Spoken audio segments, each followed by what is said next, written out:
आप जी कहते हैं कि प्रतिकूलता को सह जाओ, लेकिन हमारी सहनशीलता का अगर कोई अनुचित लाभ उठाए तो उस समय क्या करें? कौन है जो अनुचित लाभ उठाएगा?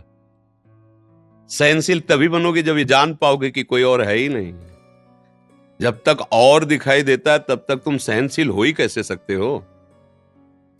और दिखाई देगा तो सहनशील हो पाओगे क्या? और कोई है क्या?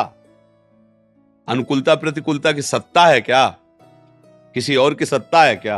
आप जहां बात कर रहे हो ये वृंदावन धाम है, और जिनसे बात कर रहे हो ये वृंदावन धाम के रस की कोई और है क्या? एक क्रूरा अपि पापिनो न च सताम संभास्य दृश्याश्चये सर्वान वस्तुतया निरीक्ष परम स्वाराध्य बुद्धिर्मम। जो क्रूर और दुष्ट और पापी नीच चांडाल ऐसा रोल कर रहा है, वो कौन कर रहा है? मेरा आराध्य देव, दूसरा कोई नहीं है। सोचो, तुम्हारा दोस्त है, वो नाटक में क्रूर कर्म करने वाला रोल करे, उसे क्या कहते हैं? हाँ, बिलियल, बिलल। हाँ, हमको पढ़े लिखे कम है। अब आप पहचान जाओगे कि नहीं पहचान जाओगे? नहीं पहचान जाओगे? ये अच्छा, ये तो वो है। अब वो जितना क्रूर कर्म करेगा, अब वो वाह यार वाह, कितना सुंदर अभिनय कर रहा है। लेकिन तुम जानते ना, बहुत प्यारा आदमी है, बिल्कुल नशा नहीं करता, बिल्कुल किसी को दुख नहीं देता। क्या अभिनय किया यार, एकदम पूरा। खुश हो जाओगे ना, ऐसे ही भक्त खुश होता है।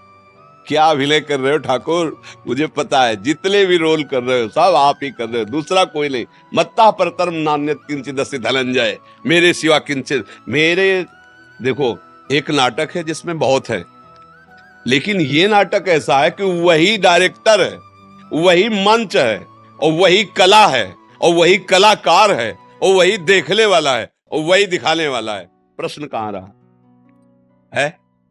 अब इतनी जब अगर ज्ञान वृत्ति नहीं होगी तो अध्यात्म मार्ग में हो ही नहीं, और अध्यात्म मार्ग में नहीं तो सहन करना कोई हलवा खाना नहीं है। दूसरे के द्वारा किए हुए प्रतिकार को, प्रतिकूलता को, अपमान को, तिरस्कार को वही महात्मा, वही साधु, वही भक्त, वही जन सह सकता है जिसका संबंध भगवान से है। नहीं सह सकते, नहीं सह सकते। क्योंकि जब इस समझ में अहंकार को आएगा कि मुझे नीचा दिखाया जा रहा है, तो जो भी पावर उसको समझ में आता है सारा पावर झोंक देगा। और जब ये समझ में आ रहा है कि वाह, समझ में आ रहे मालिक कौन कौन से रूप रख के आ रहे हो, क्या क्या कुछ भी कर लो, हमारी नेत्र से बच नहीं सकते। अब तुम छुप नहीं सकते। किसी सूझ वाली आंख ने पहचान की, कण कण में झांकी भगवान। ओ मेरे लाल जी, मेरे प्रीतम। कहां गुस्सा आएगा, कहां गुस्सा है? एक बार एक ऑफिसर घर आया, पत्नी का पता है आपको, घंटों से इंतजार कर रहे हो, आप इतना विलंब क्यों कर दिए? वो प्रणय को, उसने पिस्तौल निकाली, गोली भरी, पत्नी के यहां लगाया। ऐसे बोले बताऊं? बोले हाँ, हमें डर नहीं लगता तुम्हारी धमकियों से। बोले क्यों? पिस्तौल असली है, गोली असली है। बोले तुम मेरे प्रीतम हो, इसलिए तुम मजाक कर रहे हो, तुम कर ही नहीं सकते। बोले काला जी, समझ रहे हो ना, मेरे प्रीत अगर दूसरा रख देता तो प्राण व्याकुल हो जाते, नहीं होते, डर जाता ना।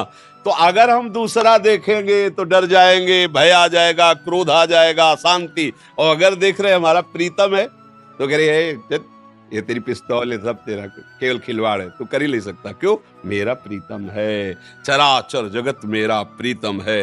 अब तो कुछ नहीं कर सकता, कुछ भी रोल कर, कुछ भी स्वांग कर, अब मुझे तो डरा नहीं सकता, क्योंकि गुरु प्रताप से मुझे पता चल गया कि तू ही है। ऐ छलिया, आज तक तू मुझे विविध रूपों में छलता रहा, अब गुरु के द्वारा दिए हुए नेत्रों से मैं तुम्हें पहचान गया हूं, अब तुम छुप नहीं सकते। बिना ये स्थिति आए सहनशील हो ही नहीं सकते।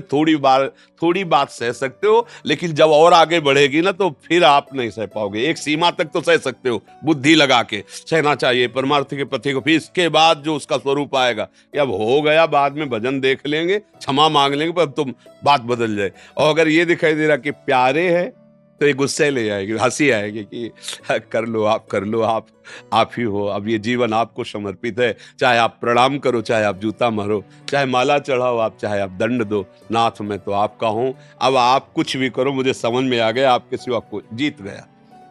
किसका प्रश्न था ये? हाँ, समझ में आ रहा। देखो, परमार्थ को जब तक समझोगे नहीं तब तक कि कोई इसका दुरुपयोग, अरे है कौन जो दुरुपयोग करे? और दूसरे पक्ष में बता देते हैं कि ऐसा कोई पैदा ही नहीं हुआ अगर लोकवत भाषा में कि जो गुरुवाणी के अनुसार चलता है, शास्त्र सम्मत चलता है, भगवत आराधना करता है, उसके सामने उसको झुका सके, रौन सके, ऐसा कोई पैदा ही नहीं हुआ। अगर हमसे कोई अपराध हुआ है तो उसका दंड देने के लिए भगवान कोई रूप धारण करके हमें नीचा दिखाएंगे थोड़ी देर, इसके बाद अगर हमारा कोई अपराध नहीं है, हमसे भी गलतियां होती रहती हैं, तो ऐसा हो सकता है। अगर ऐसा नहीं है तो कोई ऐसा पैदा नहीं हुआ कि रोम भी झुलसा दे। 5 वर्ष का बालक प्रहलाद और त्रिभुवनपति हिरण्यकश्यप, वो हार गया कि करूं तो क्या करूं, इसका कैसे, मतलब क्या करूं, समझ में नहीं आ रहा उसके, हर कुछ करके हार गया। और वैसे ही मुस्कुराता हुआ प्रहलाद उत्तर देता है, दैत्यराज। पहले पिताश्री कहते थे, जब देखा भगवान का विरोधी है तो दैत्यराज करके संबोधन किया। तुम जिस भगवान को समझना चाहते हो तेरे में है, खड्ग में है, खम्भ में है। प्रहार किया, घूंसे फाड़ के खंभा ऐसा रूप प्रकट हुए, हम फेंक दिया तलवार और ढाल मूर्छित होके गिर गया केवल देख के। ऐसा भगवान का स्वरूप। तो ये देखो परमार्थ है, इसमें बातों से तो विजय नहीं मिलेगी, इसमें चलना पड़ेगा। नाम जप करो, अच्छे आचरण करो, बुराइयों से बचो, दूसरों को सुख पहुंचाओ, सब में भगवत भाव करो, अभी आनंद आ जाएगा, सारे पाप नष्ट हो जाएंगे। हृदय जो जलता रहता है वो पाप हैं, वो जलाते हैं। और जब निष्पाप हृदय हो जाता है तो एक फूल जैसा रहता है, एकदम आनंद, एकदम आनंद। क्योंकि हमारा स्वरूप है ना सहज सुख राशि, ईश्वर अंश जीव अविनाशी, चेतन अमल सहज सुख राशि।